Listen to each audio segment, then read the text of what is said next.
بسم اللہ الرحمن الرحیم۔ السلام علیکم۔ لاسٹ کلاس میں ہم نے باب صوم کے پہلے پارٹ کا آخری چیپٹر کیا تھا، وصال نبوی صلی اللہ علیہ وآلہ وسلم۔ آج تیسرے باب کا دوسرا پارٹ ہے اسوہ رسول صلی اللہ علیہ وآلہ وسلم اور ہماری زندگی یعنی ہماری عملی زندگی۔ اس میں ہمارا پہلا چیپٹر ہے آپ صلی اللہ علیہ وآلہ وسلم کا بچپن اور جوانی۔ سب سے پہلے آپ کی ولادت باسعادت کے بارے میں مختصراً نوٹ پڑھیں گے کہ آپ صلی اللہ علیہ وآلہ وسلم کی ولادت باسعادت جو تھی وہ 12 ربیع الاول پیر کے روز یعنی بروز سوموار 22 اپریل 571 عیسوی کو مکہ مکرمہ میں ہوئی۔ آپ کے والد کا نام حضرت عبداللہ اور والدہ کا نام حضرت بی بی آمنہ تھا۔ آپ کے جو والد تھے آپ کی پیدائش سے تقریباً 2 ماہ پہلے ہی انتقال فرما چکے تھے۔ جب آپ کے دادا کو آپ کی پیدائش کی خبر ملی تو انہوں نے آپ صلی اللہ علیہ وسلم کو اپنی گود میں لیا اور اللہ تعالیٰ کا شکر ادا کرتے ہوئے آپ کا نام محمد صلی اللہ علیہ وآلہ وسلم رکھا۔ اس کے بعد ہے غیر معمولی بچپن، یعنی آپ کا جو بچپن تھا وہ عام بچوں کی طرح نہیں تھا۔ عرب میں یا دیہات میں یہ رواج ہوتا تھا، عرب میں دستور تھا کہ والدین جو تھے وہ اپنے بچوں کو شہر سے باہر دیہات میں پرورش کے لیے بھیج دیا کرتے تھے تاکہ وہاں پہ جا کر بچے صحت مند ماحول میں پرورش پا سکیں۔ اسی دستور کے مطابق آپ صلی اللہ علیہ وآلہ وسلم کو بھی دیہات میں قبیلہ بنو سعد کی ایک نیک خاتون حضرت حلیمہ سعدیہ رضی اللہ تعالیٰ عنہ کے پاس بھیج دیا گیا۔ 4 سال تک آپ وہاں پہ رہے اور آپ کی جو پیدائش کے واقعات ہیں وہ حضرت حلیمہ سعدیہ کی زبانی ہمیں معلوم ہوتے ہیں سیرت کی کتابوں میں کہ آپ عام بچوں کی طرح جو تھے کھانے پینے کی چیزوں کی طرف کوئی توجہ نہ دیتے تھے۔ آپ کا بچپن عام بچوں کی طرح نہ تھا۔ کس طرح تھا کہ آپ فرماتی ہیں کہ آپ ایام طفولیت میں آپ کہتی ہیں میں نے دیکھا، یعنی بچپن کے دنوں میں آپ انگوڑے یعنی گہوارے کے اندر چاند کے ساتھ کھیلا کرتے تھے اور انگلی مبارک کے ساتھ جس طرف اشارہ فرمایا کرتے تھے چاند بھی اسی طرف جھک جایا کرتا تھا۔ تو آپ فرماتے ہیں آپ صلی اللہ علیہ وآلہ وسلم کہ میں اس کے ساتھ باتیں کرتا تھا اور وہ میرے ساتھ باتیں کرتا تھا اور مجھے رونے نہیں دیتا تھا۔ آپ صلی اللہ علیہ وآلہ وسلم کی زبان مبارک سے ادا ہونے والا جو سب سے پہلا کلام تھا وہ اللہ تعالیٰ کی حمد و ثنا تھا۔ پھر اس کے بعد ہے آپ صلی اللہ علیہ وآلہ وسلم کی والدہ محترمہ کے پاس واپسی، یعنی حضرت حلیمہ سعدیہ کے پاس 4 سال گزارنے کے بعد آپ مکہ مکرمہ واپس پہنچ گئے اور اپنی والدہ کے پاس رہنے لگے۔ وہاں پر آپ کی جو خاطرداری اور خدمت گزاری کے لیے جو ہستی کو متعین کیا گیا تھا وہ تھی حضرت ام ایمن رضی اللہ تعالیٰ عنہ۔ آپ کی پیدائش کے یا آپ صلی اللہ علیہ وسلم کی ولادت کے 6 سال بعد آپ کی والدہ سیدنا آمنہ رضی اللہ تعالیٰ عنہ کا بھی انتقال ہو گیا۔ اس کے بعد ہے خدمت خلق، مین ٹاپک ہے، یہ آپ کے لانگ کوسچن میں بھی ہے۔ یہاں تک تعارف کرنے کے بعد آپ کی سیرت کے کچھ واقعات ہیں جو آپ نے آگے رکھنے ہیں۔ خدمت خلق کے بارے میں کیا ہے کہ یعنی لوگوں کی خدمت کس طرح آپ نے کی ہے بچپن میں ہی، کس طرح کہ ایک دفعہ عرب میں تھا بہت زیادہ قحط پڑ گیا تھا، یعنی تنگی آ گئی تھی، تو عرب کے جو سردار تھے کعبہ کے متولی حضرت ابو طالب جو آپ کے چچا تھے ان کے پاس آئے۔ انہوں نے آپ صلی اللہ علیہ وآلہ وسلم کو ساتھ لیا، حرم میں یعنی خانہ کعبہ میں دیوار کعبہ سے ٹیک لگا کر بٹھا دیا اور دعا مانگنے میں مشغول ہو گئے۔ یعنی سرداران جو عرب تھے وہ حضرت ابو طالب کے پاس آئے اور آپ صلی اللہ علیہ وسلم کو لے گئے اور حرم میں دیوار کعبہ سے ٹیک لگا کر بٹھا دیا۔ اب وہ دعا مانگنے میں مشغول ہو گئے۔ دعا کے درمیان ہی آپ صلی اللہ علیہ وآلہ وسلم نے اپنی انگلی مبارک کو آسمان کی طرف اٹھا دیا اور ایک دم چاروں طرف سے بادل نمودار ہوئے اور اتنی بارش برسی کہ زمین سیراب ہو گئی اور ہر طرف پانی ہی پانی نظر آنے لگا اور قحط ختم ہو گیا۔ اس کے بعد آپ کے ایام شباب یعنی جوانی کے دنوں کے جو نمایاں اوصاف تھے وہ کیا تھے کہ آپ صلی اللہ علیہ وآلہ وسلم نے اعلان نبوت سے قبل 40 سال کی زندگی گزاری۔ آپ کی کل 63 سال زندگی تھی، 40 سال میں آپ کو نبوت ملی تھی جس میں سے 13 سال آپ نے مکہ میں گزارے اور 10 سال مدینہ میں، اور وہ جو 40 سالہ زندگی تھی وہ آپ نے اپنی قوم میں گزاری تھی، اور آپ کی جو زندگی کے دن اور رات ہے وہ کھلی کتاب کی طرح سب کے سامنے ہے۔ آپ کی 40 سالہ زندگی صداقت، ایمانت، دیانت اور خدمت خلق کی ایک مسلسل کہانی ہے۔ آپ نے جب اعلان نبوت کیا تو اپنی اس 40 سالہ زندگی کو ہی اپنی سجائی کے ثبوت میں پیش کیا، اور آپ کے بڑے سے بڑے دشمن کو بھی آپ کے کردار پر انگلی اٹھانے کی جرت نہ ہوئی۔ اس کی سب سے بڑی مثال کیا ہے کہ آپ کا سب سے بڑا دشمن ابو جہل کہا کرتا تھا کہ میں آپ کو جھوٹا نہیں کہتا، میں تو صرف یہ کہتا ہوں کہ بتوں کی بد دعا نے تمہیں دیوانہ بنا دیا ہے۔ اس کے بعد ہے آپ کے جو نمایاں اوصاف تھے ان میں سب سے پہلے راحت رسانی، یعنی راحت سکون پہنچانا اور قیام امن۔ عرب کے جو مظلوموں کی راحت رسانی اور قیام امن کے لیے آپ نے حلف الفضول نامی معاہدے میں جو شرکت کی تھی، اس معاہدے میں کیا طے ہوا تھا کہ ملک سے بد امنی کو دور کریں گے، مظلوموں، مسافروں، غریبوں کی حفاظت اور مدد کریں گے، کسی ظالم کو مکہ میں نہیں رہنے دیں گے۔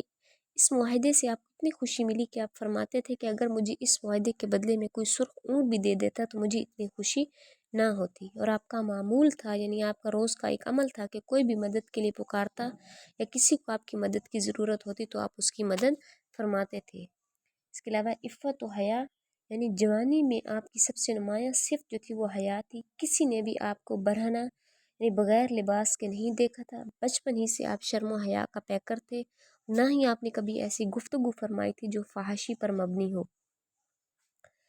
آپ صلی اللہ علیہ وسلم کی عفت کے حوالے سے صحیح بخاری کی روایت ہے کہ آپ پردہ دار دوشیزہ، یعنی ایک پردہ دار جو نوجوان لڑکی ہوتی ہے اس سے بھی زیادہ حیا والے تھے۔ پورے عرب میں آپ سے زیادہ حیا دار کوئی نہیں تھا۔ اس زمانے میں باقاعدہ جو تھا طہارت خانوں کا رواج نہ تھا۔ قضائے حاجت کے لیے آپ آبادی سے دور نکل جاتے تھے، اور حضرت جابر بن عبداللہ بیان کرتے ہیں کہ آپ اتنے دور چلے جاتے تھے آبادی سے کہ کوئی بھی آپ کو دیکھ نہیں سکتا تھا۔ اس کے بعد ہے محبت و رحمت کا پیکر کہ آپ صلی اللہ علیہ وسلم کو قرآن مجید نے رحمت للعالمین کہہ کر پکارا کہ بعثت سے پہلے بھی آپ محبت اور رحمت کی تصویر تھے۔ کسی کو بھی غم و تکلیف میں دیکھتے تو فوراً بے چین ہو جاتے تھے، اور جب تک اس وقت تک قرار نہ آتا تھا جب تک اس کی تکلیف کو دور نہ کر دیتے تھے۔ اس کے علاوہ بہن بھائیوں سے جو آپ کا حسن سلوک تھا، آپ کے سگے بہن بھائی تو نہیں تھے لیکن آپ کی جو رضائی بہن تھی حضرت شیمہ رضی اللہ تعالیٰ عنہ، وہ نبی کریم صلی اللہ علیہ وسلم کو گود میں کھلایا کرتی تھی اور لوریاں دیتی تھی پنگوڑے میں۔ غزوہ حنین میں حضرت شیمہ جو تھی وہ قیدیوں میں شامل تھی۔ انہوں نے نبی کریم صلی اللہ علیہ وسلم کو جب اپنا تعارف کروایا تو آپ نے بہت عزت کی، آپ کی چادر بچھائی، احترام سے بٹھایا اور فرمایا کہ مانگو تمہیں دیا جائے گا، قیدیوں کی سفارش کرو انہیں تمہاری وجہ سے امان دی جائے گی۔ پھر ان کی سفارش پر آپ نے تمام قیدیوں کو آزاد کر دیا۔ اس کے علاوہ آپ کے چچا سیدنا امیر حمزہ تھے۔ حضرت امیر حمزہ جو تھے نبی کریم صلی اللہ علیہ وسلم کے رضائی بھائی بھی تھے۔ ان کے آپ کے ساتھ دو رشتے تھے، ایک چچا کا اور دوسرا رضائی بھائی کا، یعنی آپ دونوں نے ایک ہی والدہ سے دودھ پیا تھا تو آپ کے وہ رضائی بھائی کہلاتے تھے۔ غزوہ احد میں ان کی شہادت پر آپ بہت غمگین ہوئے تھے اور بعد ازاں اس کے بعد کثرت سے ان کی قبر پر بھی جایا کرتے تھے۔ پھر ہم دوستوں کے ساتھ حسن سلوک دیکھیں تو اس میں اعلان نبوت سے پہلے آپ کے دوستوں میں حضرت ابوبکر صدیق، حضرت حکیم بن حزام اور حضرت زماد بن صلبہ رضی اللہ تعالیٰ عنہ سر فہرست ہیں۔ یہ جو آپ کے دوست نہایت ہی باوقار اور اعلیٰ اخلاق کے مالک تھے۔ آپ کے اپنے دوستوں کے ساتھ تجارتی تعلقات بھی تھے۔ حضرت قیس بن صائب مخزومی تجارت میں آپ کے ساتھ شریک رہے، اور وہ خود فرماتے ہیں کہ آپ کا جو معاملہ تھا تجارت کا اپنے تجارتی شرکاء کے ساتھ نہایت ہی صاف ستھرا تھا، یعنی کہ آپ کی سیرت ہے جس سے ہمیں روشن مثالیں مل رہی ہیں۔ اس کے بعد صادق اور امین، آپ سب نے سنا ہے کہ آپ صلی اللہ علیہ وسلم کو زمانہ جاہلیت میں بھی سب لوگ صادق اور امین کہہ کر پکارتے تھے، کیونکہ آپ ہمیشہ سچ بولتے تھے، آپ نے کبھی امانت میں خیانت نہیں کی، کبھی وعدہ خلافی نہیں کی، تو اسی وجہ سے ہر بڑا چھوٹا آپ کو صادق الامین کے لقب سے پکارتا تھا۔ پھر ہے شجاعت اور بہادری، یعنی آپ کی زندگی جو تھی وہ شجاعت و بہادری کا پیکر تھی۔ آپ کے جتنے بھی اوصاف ہیں اس کے سب سے بڑے گواہ جو ہیں وہ صحابہ کرام ہیں۔ غزوہ حنین میں جب اسلامی لشکر جو ہے وہ دشمنوں کے نرغے میں آ گئے تو اس وقت بھی آپ صلی اللہ علیہ وسلم پریشان نہیں ہوئے، نہ ہی آپ پر گھبراہٹ کے آثار تھے، بلکہ اپنے پوری استقامت، شجاعت اور بہادری سے ان کے ساتھ مقابلہ کیا۔ آپ فرما رہے تھے کہ میں نبی ہوں، اس میں کوئی جھوٹ نہیں ہے، میں عبد المطلب کی اولاد ہوں۔ حضرت برا بن عازب بیان کرتے ہیں حدیث مبارکہ کے غزوہ حنین کے دن آپ صلی اللہ علیہ وسلم سے زیادہ مضبوط کوئی نہیں دیکھا جا سکتا تھا، نہ ہی کوئی دیکھا گیا۔ لاسٹ پہ ہے شجاعت و بہادری، اس کے بعد ہے حسن معاملہ، یعنی لوگوں کے ساتھ معاملہ کرنے کا اچھا طریقہ۔ آپ کی جو زندگی تھی حسن معاملہ کا پیکر تھی۔ آپ کے حسن معاملہ کا یہ عالم تھا کہ جب قریش مکہ حجر اسود کو تنصیب دے رہے تھے، یعنی نصب کر رہے تھے، تو اس موقع پر ان میں آپس میں لڑائی ہونے لگی تھی، تو آپ نے اتنے حکمت عملی سے اس بڑے فساد سے، اتنے بڑے فساد سے ان کو بچایا، ان کے لڑائی ہونے سے بچایا، اور اس معاملے کو یعنی ہجرت حجر اسود کو جو نصب کرنے کا معاملہ تھا اس کو معاملہ فہمی سے حل کیا، اس کو ایک چادر میں رکھ کر ہر قبیلے کے معتبر افراد کو چادر پکڑنے کو کہا۔ جب تمام افراد نے چادر پکڑی تو آپ نے حجر اسود کو اٹھا کر اپنی جگہ نصب فرما دیا، یعنی آپ نے لوگوں کے درمیان جو معاملہ تھا اس کو حسن معاملہ کے ساتھ اس کو انجام دیا، حسن معاشرت کے ساتھ ان سب کو آپس میں لڑائی ہونے سے بچا لیا۔ یہ آپ کی سیرت سے متعلق واقعات تھے۔ آپ کا جو چیپٹر ہے وہ یہاں پہ اینڈ ہو جاتا ہے، اس کی آپ نے ریڈنگ کرنی ہے۔ پیج نمبر 220 پہ اس کی ایکسرسائز دی گئی ہے، ایم سی کیوز بھی اسی چیپٹر میں سے ہی ہیں، جو ریڈنگ ہے اسی میں سے ہی، اور آپ کے 3 شارٹ کویسچنز بھی دیے گئے ہیں اسی میں سے ہی۔ پہلا ہے کہ آپ صلی اللہ علیہ وآلہ وسلم نے غزوہ حنین کے موقع پر حضرت شیمہ سے کیا سلوک کیا؟ پھر ہے عرب کے مظلوموں کی راحت رسانی کے لیے ہونے والے معاہدے کا نام، جیسے کہ آپ پڑھ چکے ہیں حلف الفضول اور اس کے اہم نکات۔ تیسرا ہے کہ نبی کریم صلی اللہ علیہ وآلہ وسلم کی نبوت کی کس نشانی نے حضرت عباس کو اسلام کی طرف ترغیب دلائی؟ آپ کی جو نشانی تھی وہ ایام طفولیت میں جو آپ انگوڑے میں چاند کے ساتھ کھیلا کرتے تھے اور انگلی مبارک کے ساتھ جس طرف اشارہ کرتے تھے چاند بھی اسی طرف ہی جھک جاتا تھا، تو اس واقعے نے آپ کی نبوت کی اس نشانی نے حضرت عباس رضی اللہ تعالیٰ عنہ کو اسلام کی طرف لانے کی ترغیب دی تھی۔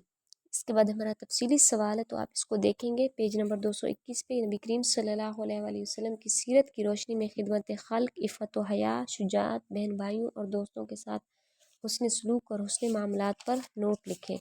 اس کو آپ نے پیج نمبر 209 پہ مختصراً تعارف، ولادت با سعادت، غیر معمولی بچپن میں صرف پہلا پیراگراف، اس کے بعد والدہ محترمہ کے پاس واپسی، یہ 3 پوائنٹس کرنے کے بعد تعارف میں آپ نے یہ جو پوائنٹس انہوں نے کہے ہوئے کویسچن میں، خدمت خلق، راحت رسانی اور قیام امن آپ نے چھوڑ دینا ہے۔ عفت و حیا وہ انکلیوڈ نہیں ہے، راحت رسانی اور قیام امن والا عفت و حیا کرنا ہے۔ محبت و رحمت کا پیکر بھی انکلیوڈ نہیں ہے، اس کو بس آپ نے ایک دفعہ پڑھ لینا ہے۔ پھر بہن بھائیوں اور دوستوں کے ساتھ حسن سلوک یہ کرنا ہے آپ نے۔ صادق اور امین، تاجر یہ بھی آپ نے ایڈ نہیں کرنا کیونکہ یہ کویسچن میں نہیں پوچھا گیا۔ شجاعت و بہادری یہ کرنا ہے کیونکہ یہ پوچھا گیا ہے۔ اس کے بعد ہے حسن معاملہ، یہ بھی آپ نے اس میں ایڈ کر دینا ہے۔ تھینک یو، اللہ حافظ۔